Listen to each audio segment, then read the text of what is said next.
digamos, en concesión o se entrega para que la carretera la administre un privado, digamos, por un determinado periodo de tiempo, de una manera de poder recuperar, por ejemplo, la inversión que en este caso el privado esté haciendo, ¿no?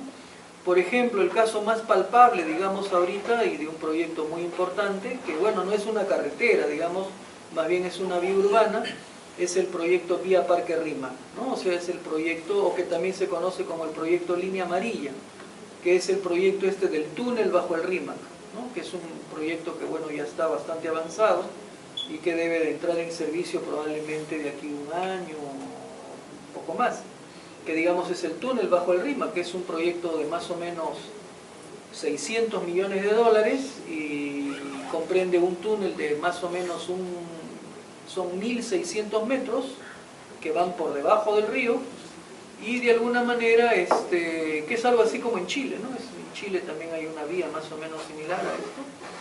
Y digamos, es un proyecto que bueno, viene siendo desarrollado, digamos, por iniciativa, en este caso de la Municipalidad de Lima Metropolitana, pero bueno, y evidentemente con las autorizaciones correspondientes de Economía, del Ministerio de Transportes, pero que sobre todo es un proyecto con inversión de capitales privados, ¿no?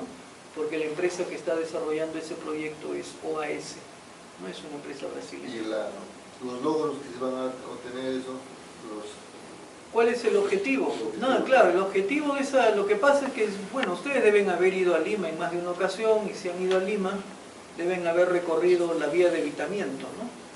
Y la vía de evitamiento, que es la vía de ingreso a la capital, que bueno, claro, incluso ahora ya prácticamente la vía en gran parte se encuentra colapsada, ¿no? Porque digamos, en realidad la ciudad prácticamente ha crecido hasta Ancón, ¿no? Entonces digamos, ni bien yo entro a la zona pues ya prácticamente cercana a Ancón, me encuentro que ya hay un intenso tráfico vehicular, pero eso se agudiza cuando digamos llegamos hacia la zona del Trébol de Caquetá.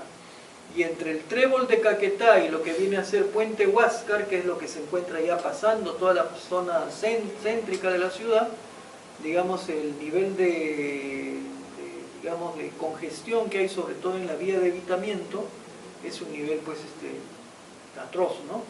Entonces esta vía lo que pretende es aliviar eso, ¿no? O sea, lo que pretende es tener una vía, digamos, paralela que permita que, digamos, los vehículos en lugar de circular por la vía de evitamiento actual lo hagan a lo largo de este túnel, ¿no? Que se supone es un túnel que no tendría pues mayor detención por semáforos, ni paraderos, ni cosas por el estilo, entonces debería permitir un tránsito fluido, básicamente entre Puente Huáscar, que se encuentra, digamos, saliendo de Lima hacia el sur, y digamos el Trébol de Caquetá, que también está saliendo de Lima, pero más bien para venir hacia el norte, ¿no? Ese es básicamente el propósito de esa vía. Había una pregunta por ahí atrás. Sí, ingeniero, buenos días. ¿Esas APP y las de que usted habla, tienen alguna supervisión de parte del Estado? En principio deberían tener algún tipo de supervisión. Lo que tendríamos que preguntarnos es si eso en la práctica efectivamente funciona como debe ser, ¿no? O sea, porque digamos, claro, o sea, hay un compromiso. Ahora, porque claro, en estas asociaciones normalmente el que corre los riesgos, se puede decir, es la empresa que invierte. Por ejemplo, si estamos hablando de Vía Parque Rímac, quien corre los riesgos es OAS. Y de hecho, por ejemplo, hace algunos años hubo incluso un evento de crecida del río que afectó, digamos, el desarrollo de parte de las obras. Entonces eso, digamos, no comprende, digamos, a la entidad, digamos, sino que lo asume la misma empresa. Pero claro, se supone que la empresa debe desarrollar, digamos, un proyecto que reúna los estándares debidos. Y entonces eso no es que ellos desarrollen lo que quieran desarrollar. Entonces eso se supone que involucra una cierta participación, una cierta supervisión del Estado. Lo que hay que ver es en la práctica eso, qué tan diríamos concreto, qué tan exitoso, qué tan real es, ¿no? Porque ese es el problema que se da en todo nivel. Lo vemos hasta en el tema de la gasolina, por ejemplo, ¿no? Se supone que hay un ente regulador, ¿no? Hay un ente regulador que tiene que ver con todo, que es OSINERMIN, ¿no? Que tiene que ver con todo lo que es el tema de precios y la comercialización, por ejemplo, de lo que son derivados del petróleo, etcétera. Y digamos, algo que todos bien sabemos es que, por ejemplo, el petróleo hace más de un año y medio, tenía un precio después de más de $100 barril, y que actualmente el precio del petróleo anda más o menos, si no me equivoco, en el orden de 48 o 50. Entonces, ¿eso qué significa? Que el precio del petróleo ha caído prácticamente al 40%, la tercera parte. Siendo así, ¿qué cosa es lo que debería de haber ocurrido en los grifos? En los grifos lo que debería haber ocurrido es que el precio de los combustibles debiera de haberse, digamos, reducido significativamente. O sea, si hace un año pagábamos por el galón de gasolina 15 soles, en la actualidad ese galón de gasolina debería de estar en el orden de unos 8 soles. Sin embargo, la realidad que vemos es que si vamos a un grifo, el precio de la gasolina de repente bajó de 15 a 12 y después poquito a poquito lo han ido subiendo y actualmente debe estar en 13, o de repente poco más de 13. Entonces, eso es un ejemplo de cómo muchas cuestiones que tienen que ver con la supervisión o el rol de las entidades que tienen que controlar, que tienen que verificar, que tienen que efectivamente supervisar, en la práctica no se cumple, ¿no? En el caso de un mantenimiento periódico, ¿no?, ordinario, ¿quién supervisa por parte del Estado? En el caso de ISA, por ejemplo, allá en la selva, que es el mantenimiento de la carretera de la marginal, sí. ¿quién lo supervisa ellos? En ese caso, depende del tipo de mantenimiento, ¿no? O sea, porque cuando hay mantenimiento por 5 años a veces, ¿no? Sí. Que son más largos, a eso me refiero, al de un año no casi. Claro, no, se supone que ahí tiene que haber una entidad que de alguna manera apruebe, digamos, porque no ve que ustedes bien saben de que, digamos, bueno, y eso lo vamos a ver justamente también a lo largo de la sesión, digamos, tienen que haber una serie de comprobaciones, ¿no?, de que efectivamente, digamos, todo lo que son los niveles de servicio esperados y la calidad, digamos, de la vía, efectivamente, documentadamente está bien, o sea, está dentro de los límites aceptables. Entonces, digamos, eso no es cuestión de que yo lo diga, porque yo soy el que estoy a cargo de la labor, sino que tiene que ver alguna entidad que efectivamente lo avale, lo certifique, lo compruebe, lo vea in situ, que efectivamente las cuestiones son como efectivamente están de alguna manera declaradas por la empresa a cargo del mantenimiento, ¿no? Entonces, ahí tiene que haber, digamos, una entidad que de alguna manera esté supervisando, digamos, la labor, ¿no? Eso no necesariamente ya se extiende para lo que pueden ser mantenimientos, pues, cotidianos, mantenimientos que no son, digamos, parte de una programación, de un mantenimiento de largo plazo, ¿no?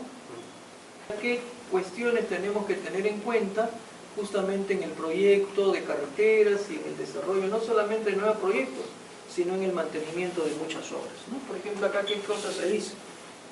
Resistencia al cambio en todos los actores, tanto internos como externos. Eso es muy claro. Siempre, digamos, la idea a hacer las cosas como yo las hacía, siempre es lo que predomina, ¿no? Falta de experiencia en el país en este nuevo mercado, falta de experiencia en el país con esta nueva modalidad de contratación, contratos por resultados. Carreteras e infraestructura vial muy deteriorada, climas extremos en la sierra y selva, intervención en gestión de grandes carreteras y corredores viales. Enfoque muy marcado de muchos de los actores que privilegian solamente la construcción o rehabilitación y escaso presupuesto que se destinan año a año para labores de gestión y conservación de carreteras. Nosotros acá en lo que vamos a ver incluso, no solamente vamos a enfatizar en la parte técnica, que bueno, será importante verlo porque hemos mostrado un par de manuales, que es un poco el manual de construcción, de ejecución y construcción de carreteras, y por otro lado el manual de conservación de proyectos viales. Pero digamos, si bien estos manuales abordan la parte técnica, una cuestión que creo que es muy importante es conocer justamente los aspectos de gestión. Porque yo, digamos, puedo manejar muy técnicamente algo, pero si no lo sé gestionar adecuadamente, mi resultado puede ser un fracaso. Y digamos, ese es algo que lastimosamente, y acá se señala, ¿no? Acá se señala. Labores de escasos presupuestos para labores de gestión, ¿no? Entonces, ¿por qué? Una cosa que se debe de buscar acá en el medio es que, digamos, los profesionales no solamente tengan las competencias técnicas, sino que además también manejen muchos aspectos de gestión de proyectos, particularmente de carreteras. Yo acá, por ejemplo, les preguntaría, si ustedes tienen que desarrollar o planificar, tuvieran que planificar la construcción de una nueva carretera, ¿qué método de planificación utilizarían? ¿Qué método de planificación utilizarían para proyectar la carretera?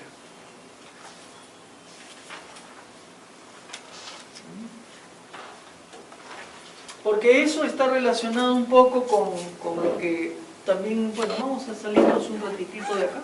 Por ejemplo, acá tienen ustedes unas otras presentaciones que seguramente les ha llegado. Uno es el llamado método de la cadena crítica, ¿de acuerdo? Otro es el llamado método de la ruta crítica. Otro es, digamos, el planteamiento del método PERT, ¿no? Otro es, como se señala acá, todo lo que tiene que ver con la planificación y control de proyectos lineales repetitivos. Y por otra parte tenemos por acá, por ejemplo, lo que es the Linear Scheduling Method, o sea, el método de programación lineal, ¿no? El método de programación lineal. Y finalmente el método de línea de balance, aplicada a proyectos de construcción, ¿no? Entonces, si ustedes ahí lo ven, podrán apreciar que hay diferentes propuestas, ¿no? Que podemos hablar del método de la ruta crítica, que podemos hablar de la metodología PERT, que podemos hablar del método de la cadena crítica, que podemos hablar del método de programación lineal, o que podemos hablar del método de línea de balance. Entonces yo lo que les preguntaría acá es, digamos, ¿qué tan familiarizados se encuentran ustedes con cada una de estas propuestas? Que, digamos, no van tanto a la parte técnica, no van tanto a poder definir cuál es, digamos, la característica que yo debo, la normativa que debo de cumplir para la preparación del asfalto. O de repente, ¿qué cuidados debo de tener a la hora de hacer los trabajos de nivelación o de construcción de base y subbase? Sino que más bien estamos hablando de cómo yo planifico el desarrollo del proyecto.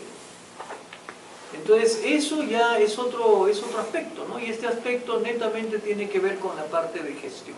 Si tengo acá el método de la ruta crítica, si tengo el método PERT, si tengo el método de la cadena crítica, si tengo, como dice acá, el método, bueno, de planificación de proyectos lineales, si tengo, digamos, por otro lado, el Linear Scheduling Method, o sea, método, digamos, de programación lineal. Una de las opciones que bien podríamos tener a la mano, como se dice ahí, es the Linear Scheduling Method, ¿no? O sea, el método de programación lineal, ¿no? O método de planificación lineal de lo que. Cómo yo debo, digamos, desarrollar la carretera bajo ese enfoque. Pero, digamos, hay también otros métodos y que son importantes conocer. Por ejemplo, yo puedo hablar del método PERT, ¿no? Entonces, el método PERT, ¿a qué se refiere? ¿Cuándo aplico PERT?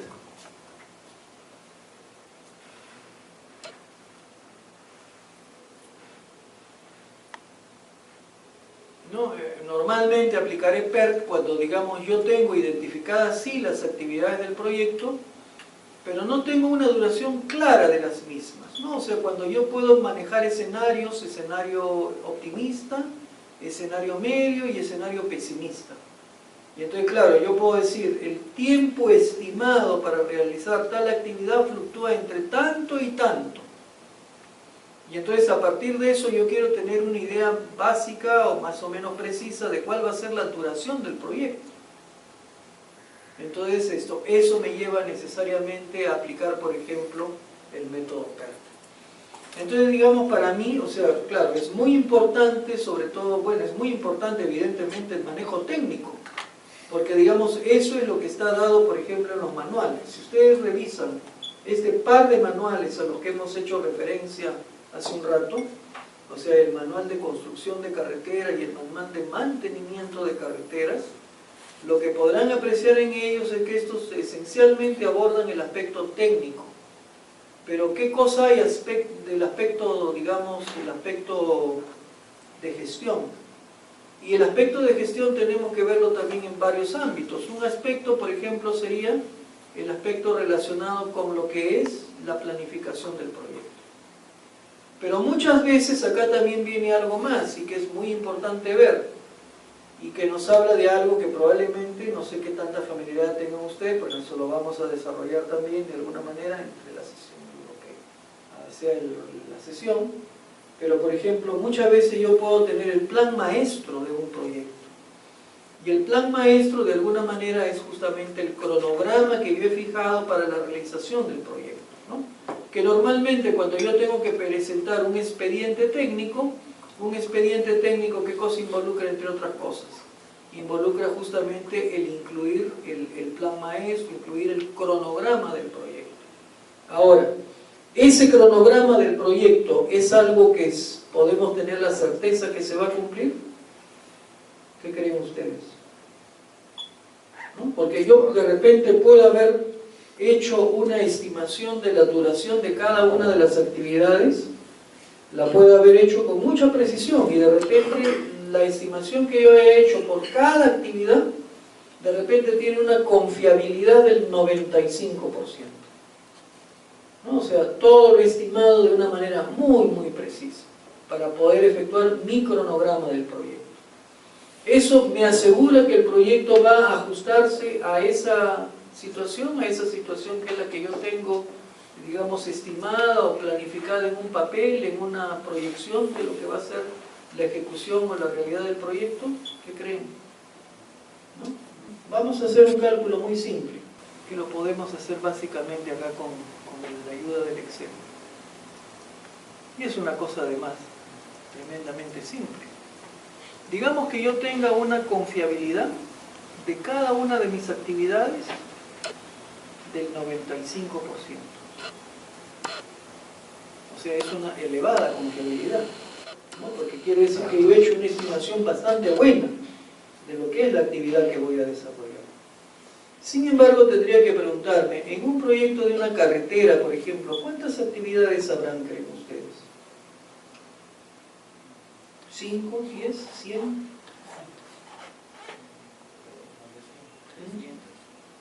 ¿Cuántas creen que habrán? Hay más de 100, ¿no? Si ustedes ven incluso el índice de estos manuales a los que hemos hecho referencia y ven todas las partidas o todas las actividades que hay con trabajos preliminares, con preparación del terreno, con lo que es el tema de la subbase, con lo que es el tema de la base, con lo que es el tema de pavimentos, con el tema de obras de drenaje, con el tema de obras de seguridad vial, con el tema de, digamos, señalización, con el tema de aspectos del cuidado ambiental o restauración ambiental. ¿Cuántas actividades tendremos? Vamos a tener más de 100. Vamos a tener más de 100. Entonces vamos a poner un número redondo. Digamos que el número de actividades sea 100. ¿Cuál será la confiabilidad del proyecto? ¿No? Sabiendo que cada una de las actividades yo la he estimado con mucha precisión, al punto tal de que la confiabilidad de cada actividad es 95%. O sea, he hecho una estimación muy buena. Porque en muchos casos de repente ese índice podría no ser 95%, sobre todo en proyectos de carreteras, donde muchas veces prima la incertidumbre. Digamos, yo podría tener una confiabilidad de repente del 80%. Entonces la pregunta es, si mi confiabilidad es tan elevada en cada actividad como 95%, ¿cuál es la confiabilidad del proyecto? ¿Qué es lo que tendría que hacer? ¿Cómo calculo la confiabilidad del proyecto? ¿Lo multiplico en 0,95%? O como es 0,95 en cada uno, pues el proyecto también es 0,95.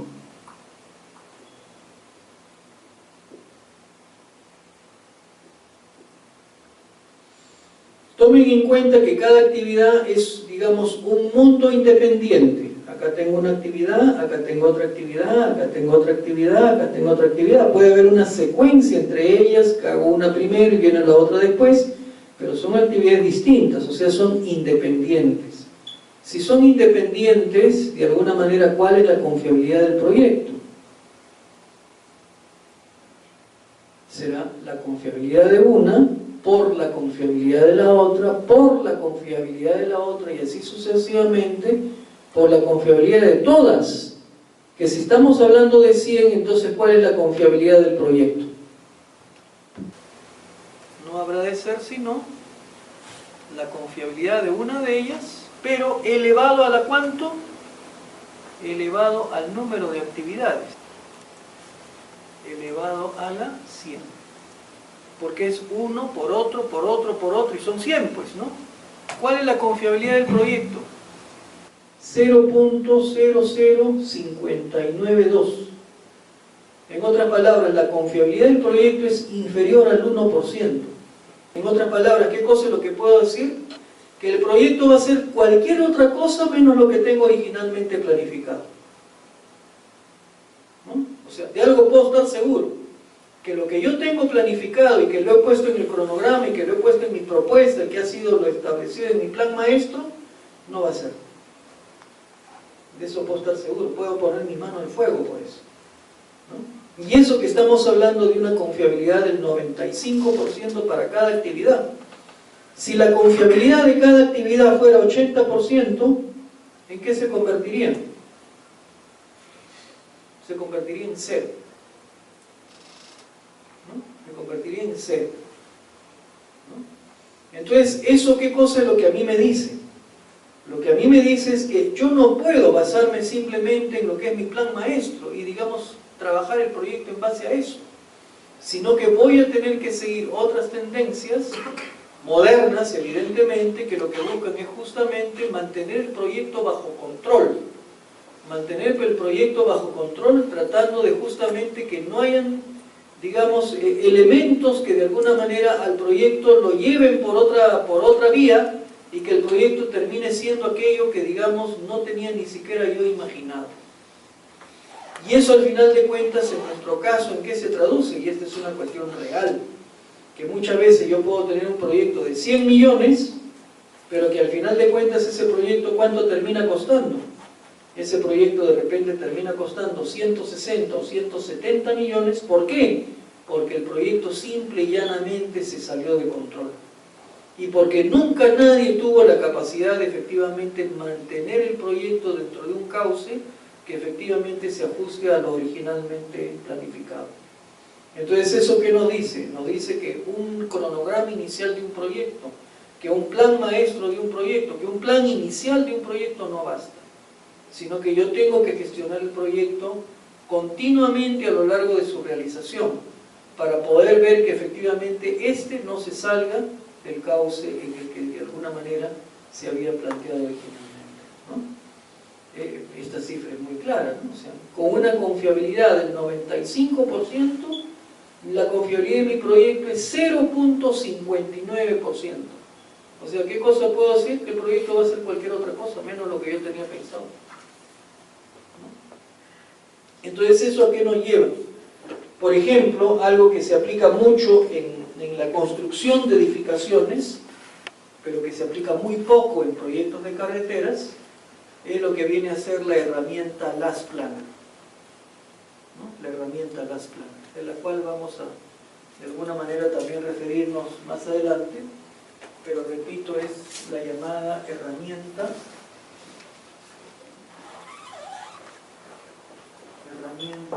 LASPLANNER. O sea, lo que se conoce como lo que es la teoría o la metodología del último planificador. ¿Y esto qué cosa es lo que nos dice? Lo que nos dice es que yo no puedo quedarme simplemente con mi plan maestro, ¿no? Sino que qué cosa es lo que tendría que plantear. No sé si alguna vez ustedes han escuchado el tema de las planas, ¿no? Nunca lo han... ¿Sí? Bueno, más o menos en qué se basa las planas, ¿no? O sea, yo tengo originalmente mi plan maestro,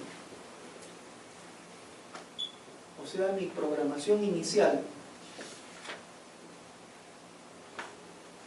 mi plan maestro, ¿no? O sea, lo que yo debería hacer, manera, ¿qué representa? Representa lo que yo debería de hacer.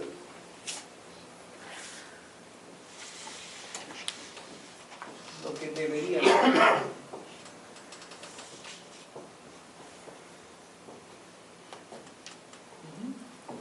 ¿Ok? Pero, ¿qué cosa nos dicen las planners entonces? ¿Qué hago? ¿Qué hago luego? Si alguien ha escuchado, está leído, está familiarizado con algo de las planners, ¿qué cosa es lo que viene luego inmediatamente? ¿No? Y esto es esencial. Como digo, hay empresas en nuestro medio, sobre todo empresas, bueno, pero algunas también ya lo hacen. Por ejemplo, Graña y Montero ya lo aplica también en sus proyectos de carretera. Pero sobre todo hay muchas empresas que están comprometidas con toda esta filosofía o esta metodología en lo que son proyectos, por ejemplo, de edificaciones, ¿no? Pero digamos, y en el campo de carreteras, como se señalaba incluso en esta lámina, ¿no? O sea, resistencia al cambio en todos los actores, tanto internos como externos, ¿no? ¿Por qué? Porque ¿qué sucede? En proyectos de carreteras pueden haber profesionales o empresas que tienen pues 15, 20 años en el tema.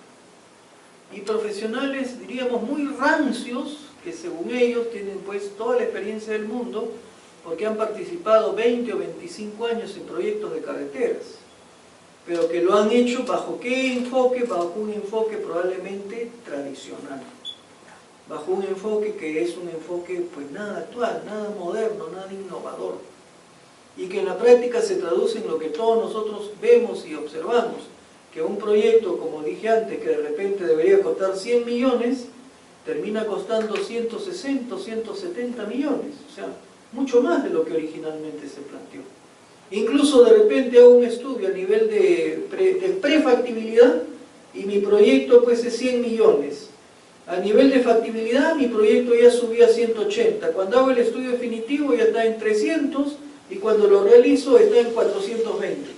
O sea, entonces, ¿en qué estamos? O sea, son cosas que en realidad no deberían de suceder, ¿no?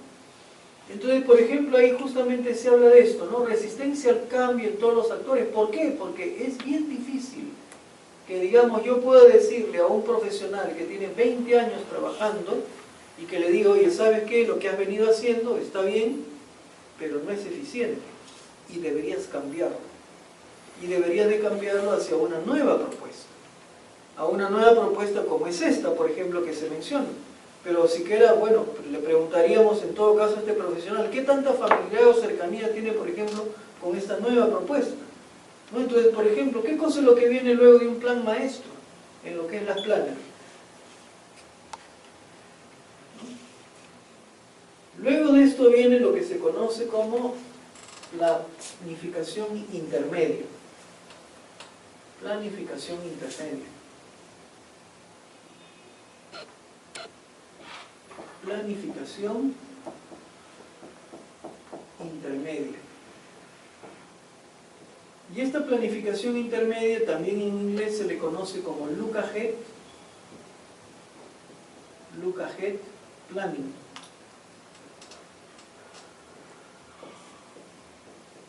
Look ahead planning, ¿no? Y este look ahead planning, ¿qué cosa es lo que pretende? Como dice, es una programación look ahead. Look ahead, ¿qué cosa es look ahead? Mirar. Look, claro, es mirar, pero ahead, ¿qué cosa es look ahead? ¿No? Hacia adelante. Mirar hacia adelante, ¿no es cierto? Mirar hacia adelante. Entonces, mirar hacia adelante, ¿por qué periodo? Por un periodo de repente de 3, 4, 5 semanas. Y tratar de observar qué cosa es lo que voy a hacer en las próximas semanas, o que tengo planificado hacer en las próximas semanas, para ver si en eso que yo tengo planificado hacer en las próximas semanas, existe alguna limitación, existe algún cuello de botella, existe algo que de repente pudiera limitar la realización de lo que yo tengo planificado. O sea, si hay algún cuello de botella, si hay una restricción, si hay algo en el camino que ciertamente va a trabar que yo pueda ejecutar lo que tengo pensado hacer. Entonces, eso es muy importante que yo lo visualice anticipadamente. Y si efectivamente hay alguna restricción, yo tratar de levantar esa restricción. Entonces, ¿esto qué cosa es lo que me va a permitir ver?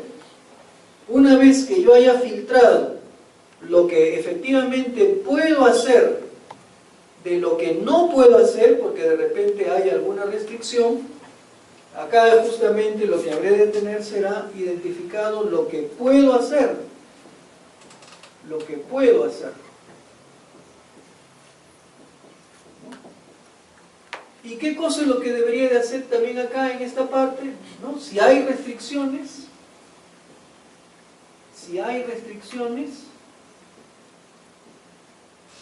¿qué debería de hacer? Debería levantarlas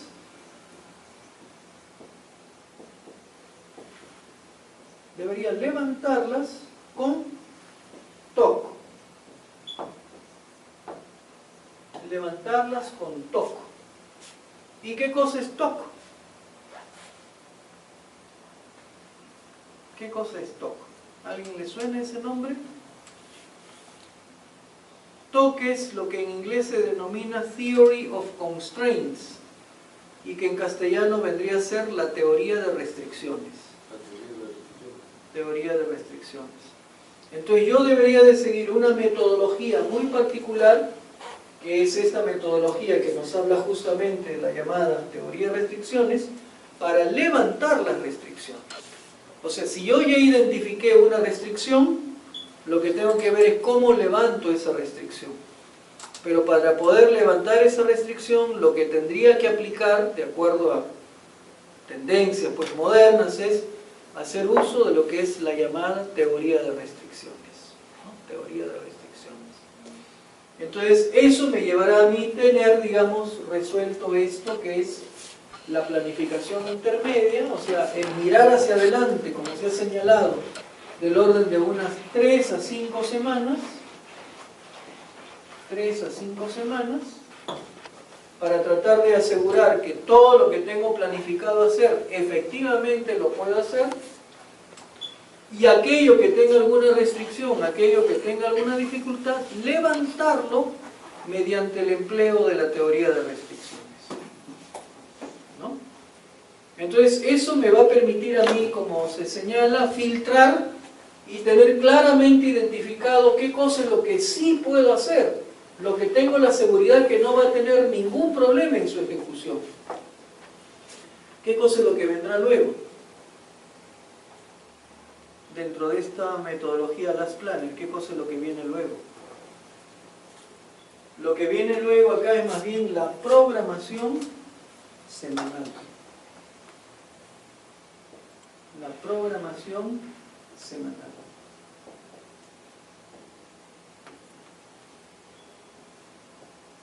Programación semanal. ¿Y qué significa programación semanal? Que yo involucraré, o de alguna manera decidiré qué voy a hacer en la siguiente semana, a partir de tener claramente establecido qué cosa es lo que no tengo ninguna dificultad para realizar.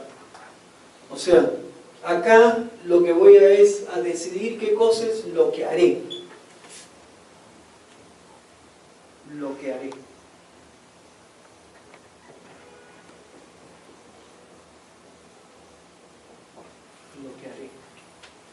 Entonces, si de alguna manera tratáramos nosotros de representar en forma gráfica, que podríamos tener como 3 círculos. Un primer círculo que de alguna manera se refiere a qué cosa? A tener identificado lo que yo debería de hacer. Lo que debería de hacer. Pero de eso que debería de hacer, ¿qué cosa es lo que tengo que ver? De filtrar y de alguna manera identificar por dónde pueden haber cuellos de botella. Para esos gestionarlos, digamos, en un plazo, gestionarlos de alguna manera correspondientemente para levantar esas restricciones, mediante lo que ya se dijo en la teoría de restricciones. Pero digamos, lo siguiente que yo debería tener identificado es efectivamente lo que puedo hacer. Lo que puedo hacer. Y lo que puedo hacer es, evidentemente, una parte de lo que debería de hacer, que es aquello que no tiene restricciones. Pero de eso que yo puedo hacer, digamos, para la semana inmediata, lo que habré de decir, de acuerdo a una adecuada programación, es qué cosa es lo que haré. ¿Qué cosa es lo que haré? Porcentaje de programación cumplida o porcentaje de actividades completadas cuando yo evalúe los resultados de esta semana de labores, donde yo incluí aquello que, digamos, efectivamente yo tenía el convencimiento que puedo hacer y que yo declaré que iba a hacerlo, este PPC, ¿de qué orden debería de ser? Debería ser muy alto, ¿no? O sea, en teoría debería ser 100%. Ahora, en la práctica nunca lo va a ser, porque siempre en el camino algo imprevisto probablemente ocurre. Pero ¿de qué orden debe de ser ese PPC? En el ideal, ese PPC debe estar pues, por encima de un 90%, ¿no? Y si es que, de todas maneras, hay algún rango de no cumplimiento, por ejemplo, hay un 8% de incumplimiento, de repente mi PPC fue 92%. Quiere decir que hubo un 8% que no lo realicé. Entonces eso no es que debiera yo quedarme contento y decir, ah bueno, esto no lo hice, sino que qué cosa es lo que debería de hacer, tratar de ver cuáles fueron las causas de no cumplimiento. ¿Para qué? Para que teniendo las causas de no cumplimiento yo pueda tomar decisiones en pos de una mejora. Y la programación diaria, digamos, ya es una cuestión incluso a nivel operativo, donde si yo tengo una cuadrilla dimensionada para hacer cada actividad, ¿qué cosa es lo que yo tendría que ver? ¿Qué cosa es lo que cada integrante de la cuadrilla tiene que hacer? O sea, eso debe estar declarado en la programación diaria. ¿Qué cosa es lo que cada integrante de una cuadrilla tiene que realizar? ¿No? Y bueno, eso, digamos, corresponde a la actividad, digamos, semanal, no solamente semanal, sino día a día. Y normalmente luego de esto, al término de la semana, ¿qué debo de hacer? Debo de tener una reunión semanal de coordinación. Reunión semanal de coordinación, a partir de la cual evalúe resultados y decida acciones. Acciones que van a estar nuevamente relacionadas, uno, con la planificación intermedia y con la programación semanal de la semana siguiente, ¿no? Entonces, esto es lo que al final de cuentas se conoce como el esquema de last planner, o el esquema del último planificador, ¿no? Porque de alguna manera, ¿qué cosa es lo que busco con esto? Tener un control muy, pero muy cercano del proyecto, para que mi proyecto no se salga de control, ¿no? Y eso es algo válido, que yo lo puedo aplicar en proyectos de edificación, como también lo puedo aplicar en proyectos de infraestructura. Pero como se señaló en esta lámina, que bueno, eso no lo digo yo, lo dice este especialista de Provías, ¿no? José Vega. Resistencia al cambio en todos los actores, ¿no? Y entonces, ¿eso qué significa? Significa que en muchos casos, planteamientos como esto, existe una resistencia enorme en producirlos. Porque claro, ¿esto qué significa? Significa más trabajo. O sea, no es solamente que yo voy haciendo las cosas como se van sucediendo en el campo, ¿no? Y eso también tiene que ver con lo que son los llamados sistemas de producción. Sistemas de producción, que hay dos sistemas de producción, que también no sé si ustedes los han escuchado, que uno es el sistema push y otro es el sistema pull. El sistema push es en el cual yo voy empujando la producción de acuerdo a cómo aparece cancha para poder efectuar trabajos. O sea, yo realizo lo que puedo hacer y no me preocupo en realidad de lo que venga más adelante o cómo es lo que yo vaya a hacer está articulado con otras actividades. Simplemente voy haciendo lo que bien puedo hacer. Entonces voy empujando la producción. Entonces esa es en muchos casos la forma tradicional de trabajo, la forma que desarrollan muchos que efectivamente se oponen a los cambios. Mientras que cuando yo hablo de un sistema pull, ¿de qué cosa estoy hablando? Estoy hablando de un sistema en el cual todo tiene que ir, digamos, como jalado por una locomotora. Y esa locomotora viene a ser la programación general que yo tengo del proyecto.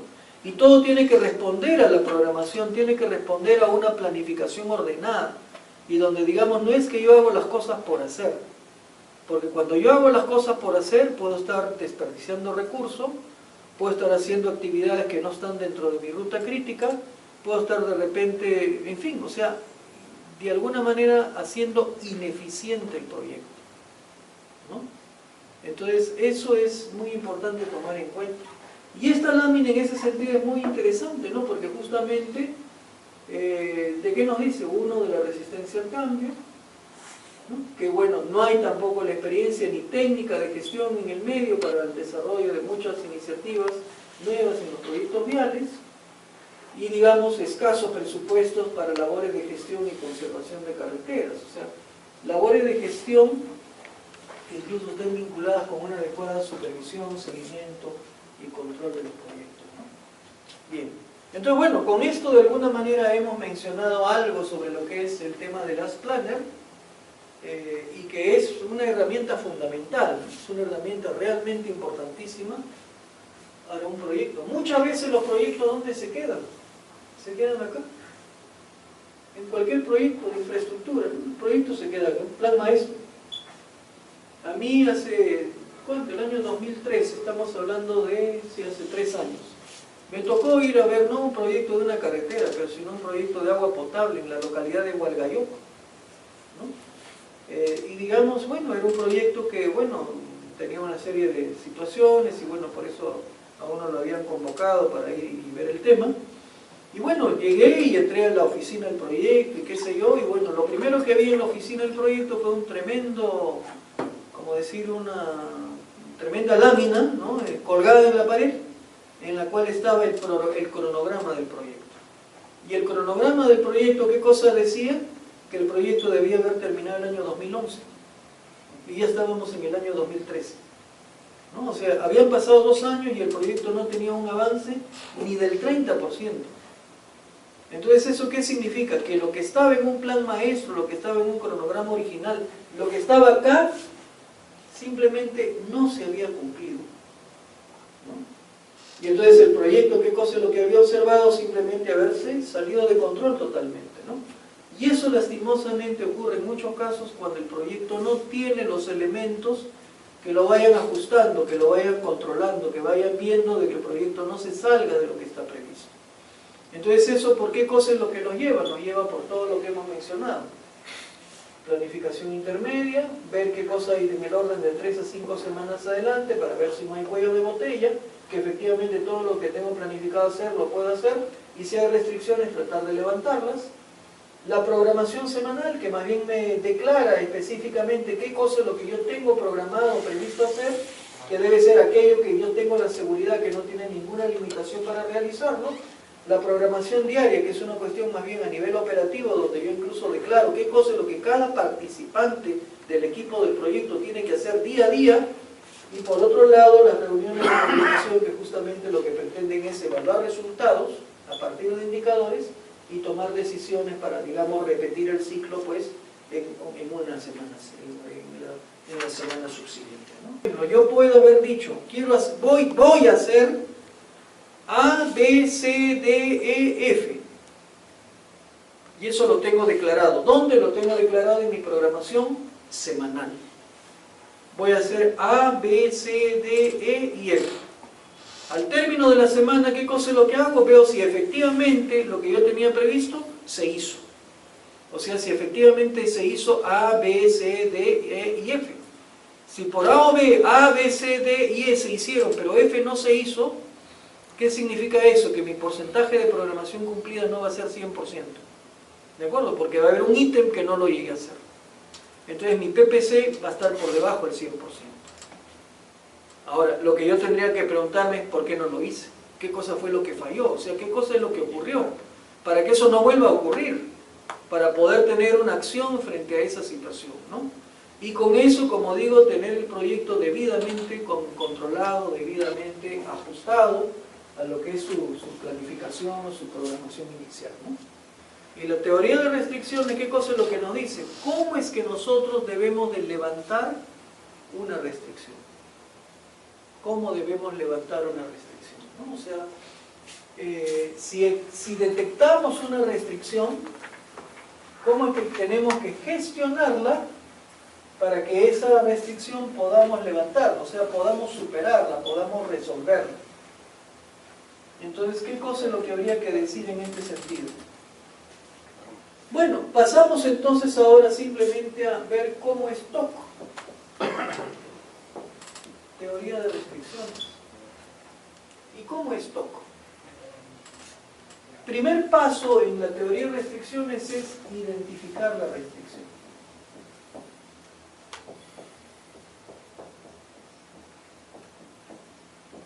Identificar la restricción.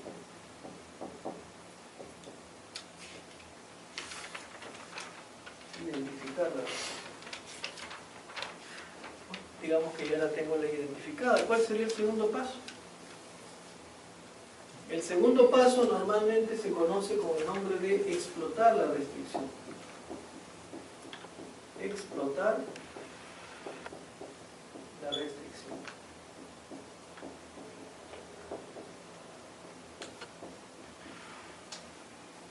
¿Y qué significa explotar la restricción? No sé, pues vamos a decir, por ejemplo, de repente yo estoy desarrollando una actividad y en esa actividad yo debería de lograr un avance como 100, pero de repente estoy logrando un avance como 70. Entonces, ¿qué cosa es lo que debería de hacer? Debería, bueno, decir, bueno, carambas, estoy logrando solo como 70, entonces voy a traer más recursos, voy a traer más personal, voy a incrementar el tamaño de mi cuadrilla para efectivamente lograr el 100. ¿Eso es lo que debería hacer? ¿Sí? ¿No? Tengo, como digo, dimensionado una cuadrilla, digamos yo tenía previsto hacer como 100, pero solo estoy haciendo como 70.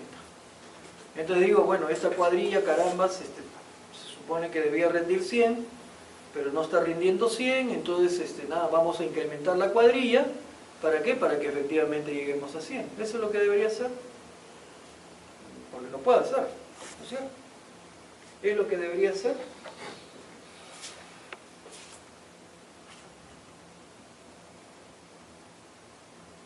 ¿Qué creen?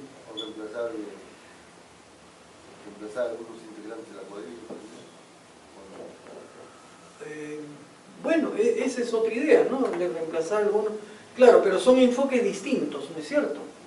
Porque mientras que en el primero, ¿qué cosa es lo que estoy haciendo? Si yo digo, voy a traer más integrantes a la cuadrilla, ¿qué cosa es lo que estoy haciendo? Estoy asignando más recursos. Y al estar asignando más recursos, ¿eso qué significa? Más gasto. Más gasto. Más remuneración. Necesariamente, ¿no? Es más gasto. Entonces yo lo primero que debería hacer no es como primera acción, incrementar el recurso, ¿no? O sea, es como digamos, guardando las diferencias. Es como decir que yo tengo a uno de mis hijos y de repente le está yendo mal en el colegio, ¿no? Entonces, bueno, claro, podría decir, oye, no, caramba, te está yendo mal, entonces vamos a contratarte un profesor para que te apoye, ¿no? ¿Eso qué significa? Claro, traer a alguien más, pagarle para que lo apoye. ¿Pero eso es lo que debería de hacer de arranque? No, porque debería primero siquiera debería indagar, oye, ¿y por qué te está yendo mal en el colegio? De repente te está yendo mal en el colegio porque no estás estudiando, porque en lugar de repente estudiar al menos 1 hora o 2 horas al día, pues nada, estás estudiando 10 minutos antes de una práctica. Entonces, si esa es la situación, la solución va por traerle un profesor particular, no. Porque ¿qué cosa es lo que primero yo debería de esperar? Mayor compromiso, mayor desempeño, mayor rendimiento y ver hasta dónde puede llegar, ¿no? Pero básicamente ¿eso qué significa?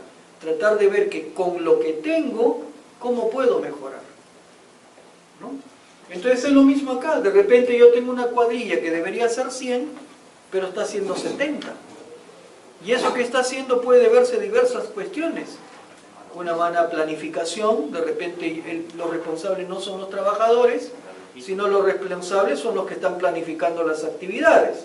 De repente la planificación tiene algún tipo de problema, de repente hay algún problema logístico, donde de repente los insumos que deberían llegar no están llegando a tiempo, o están llegando de una manera inadecuada, o de repente otro tiene que ver pues con el mismo rendimiento de la cuadrilla en sí, que de repente está trabajando muy relajada, cuando de repente podría ver que, bueno, trabajen un poquito más comprometidos Y de repente, claro, yo podría decir, bueno, acá voy a colocar un incentivo, pero a cambio de repente que efectivamente te comprometas, ¿no? Y que hagas y logres tus metas. Entonces, hay muchas cosas que yo tendría que ver antes de asignar más recursos. Entonces, eso es lo que se conoce como explotar la restricción. Explotar la restricción, ¿qué significa? Significa que con lo que tengo, trato de mejorar el desempeño. O sea, no es que traigo más recursos, sino que con lo que tengo, trato de mejorar el desempeño. Y de repente, si yo tenía que producir 100, y ese grupo producía 70, de repente con este explotar la restricción, de repente lo he llevado a 90, pero aún no están en 100, ¿no? Lo he llevado a 90. Pero ya he logrado que este grupo humano, esta gente que antes estaba rindiendo solo como 70, por mala planificación, por cuestiones de diversa índole, ahora ya está rindiendo como 90. Como tercer paso, lo que viene es simplemente nivelar todo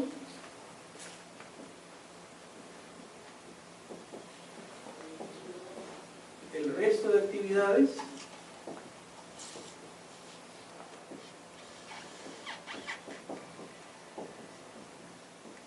a la restricción.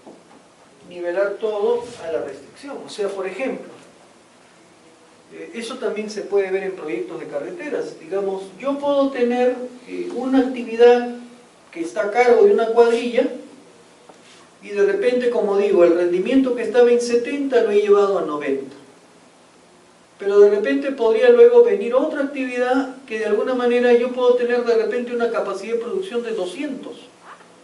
Entonces yo diría, pero ¿y para qué tengo una capacidad de 200 cuando los que vienen antes solamente están haciendo 90?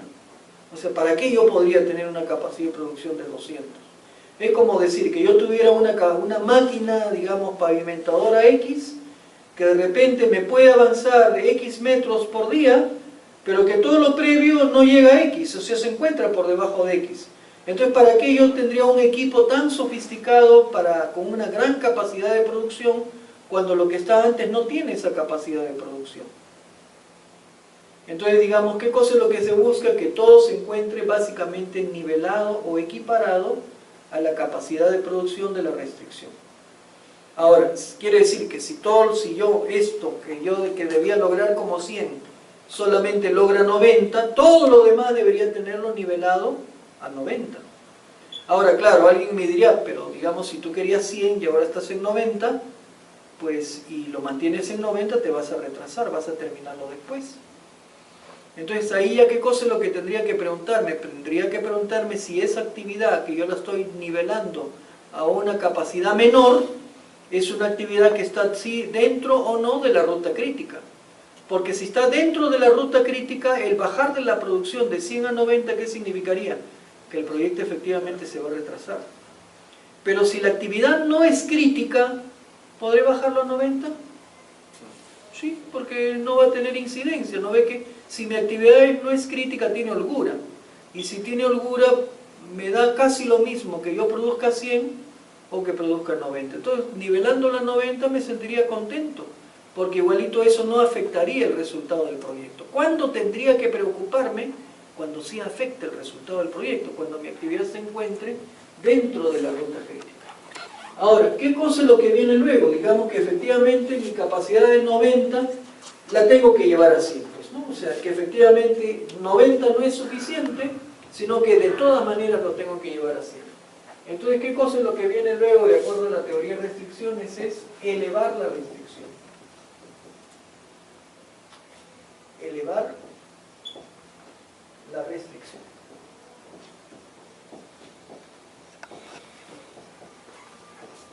Y elevar la restricción, ¿qué significa? Elevar la restricción significa que ahora sí, en este momento, ¿qué es lo que tengo que hacer? Tengo que traer más recursos. Ahora sí tengo que traer más recursos. Porque yo vi que originalmente producían como 70. Mejorando las cosas, mejorando la organización, mejorando la forma de trabajo, propiciando el mayor rendimiento, etc., he logrado llegar a 90. Pero ya veo que de 90 no voy a pasar. Pero yo tengo que llegar a 100. Entonces, ¿qué cosa es lo que tengo que hacer? Tengo que de todas maneras asignar más recursos.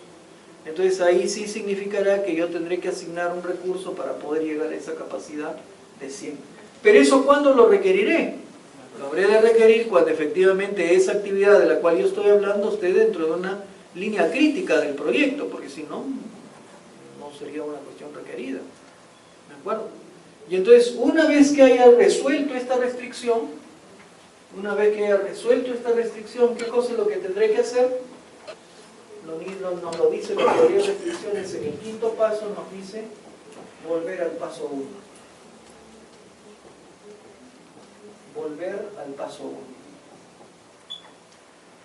Porque volver al paso 1, ¿qué significa? Que de repente ya resolví una restricción, pero ahora ¿qué sucede?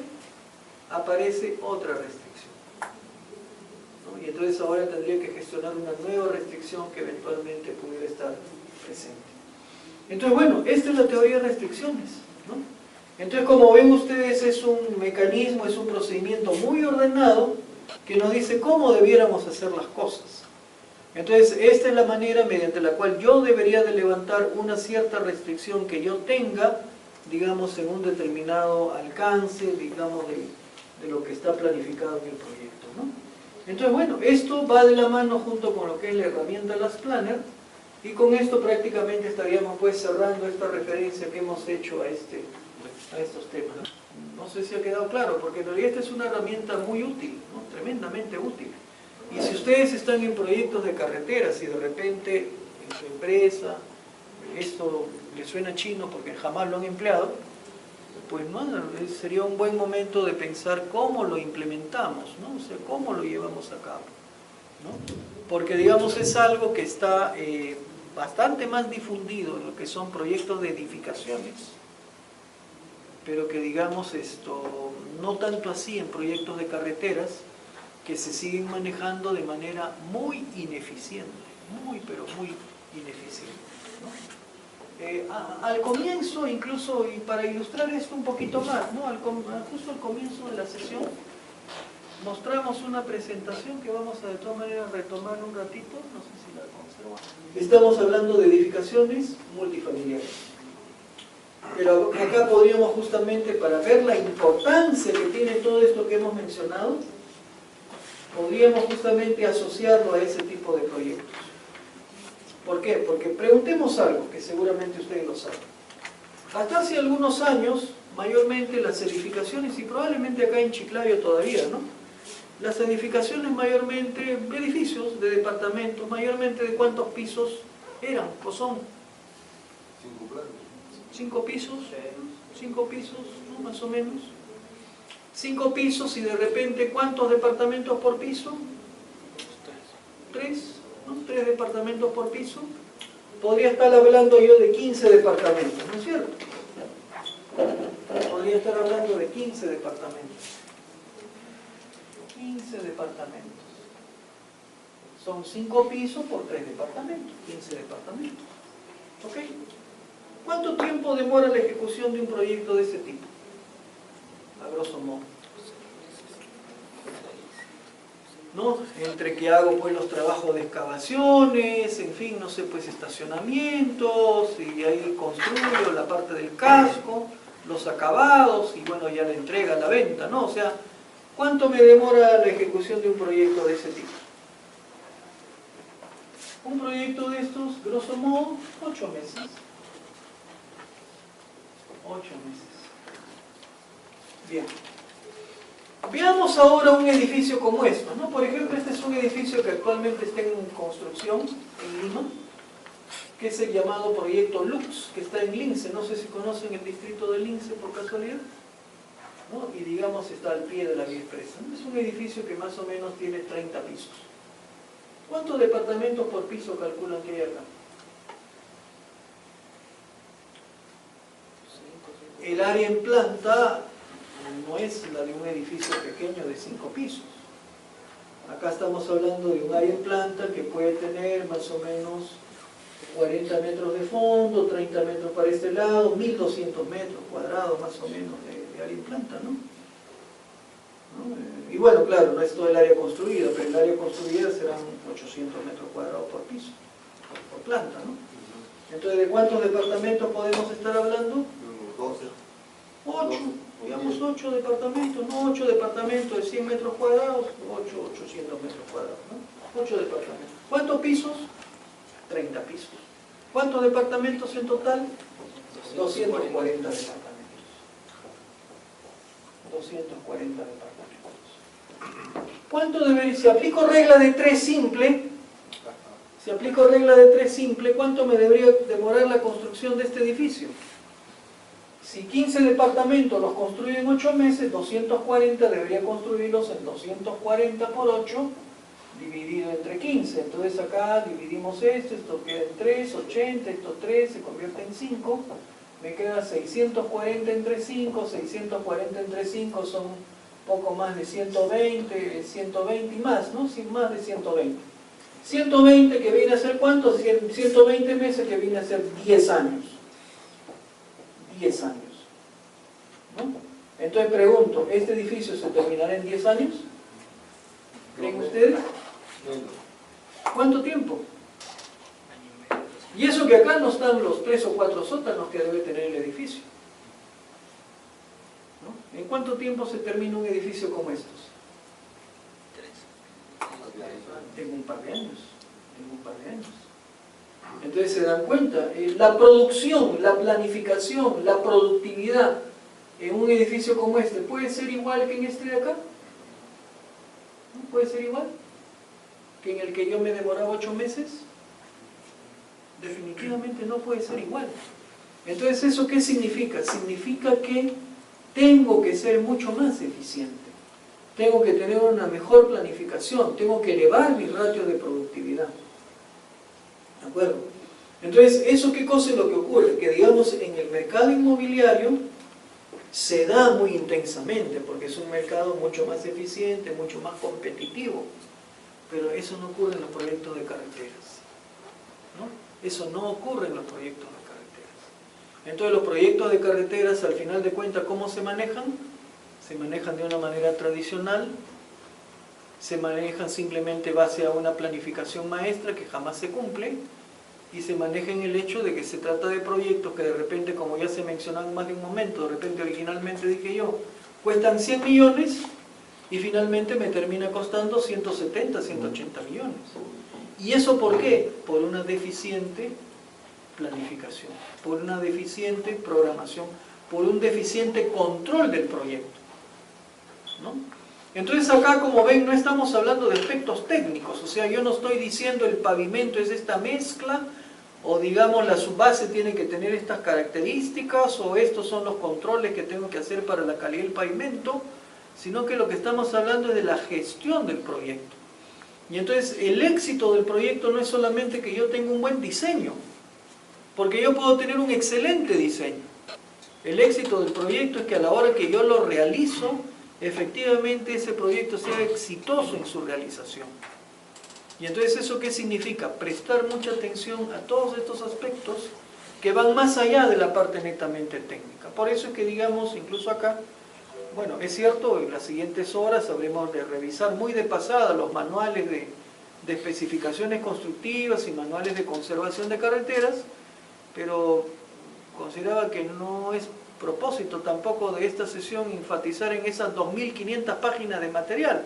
Primero, porque lo habríamos de cubrir muy mínimamente, muy parcialmente, y segundo, porque digamos estamos enfocando en algo que, si bien es importante, no me garantiza el éxito del proyecto. ¿De acuerdo? O sea, el éxito del proyecto lo voy a tener en la medida en que la ejecución del mismo sea una ejecución eficiente. ¿Y eso por qué cosa pasa? Pasa por tener una adecuada planificación y control, por hacer una adecuada gestión de todos de la parte logística, por, digamos, hacer, sobre todo en el tema de, digamos, de proyectos de infraestructura, de carreteras, tener un muy buen manejo de todo lo que tiene que ver con el uso de equipos y maquinarias, para tener una adecuada estimación de ratios de productividad, de eficiencia, de costos, etc. Y por otro lado, manejar pues muchos de los aspectos que en general tienen que ver con la gestión de los proyectos, ¿no? Entonces, por eso que, digamos, si ustedes observan más lo que estamos comentando, no es tanto digamos, la calidad que pueda tener el producto, digamos, el tema de cuáles son los estándares y normas para la subbase, para la base, para, en fin, qué sé yo, la capa asfáltica, qué sé yo, sino que más bien estamos enfatizando en aquellos aspectos que de alguna manera son esenciales para el éxito del proyecto en su realización, ¿no? Bueno, entonces esto de alguna manera completaría todo lo que es el tema de esta herramienta Las Planner.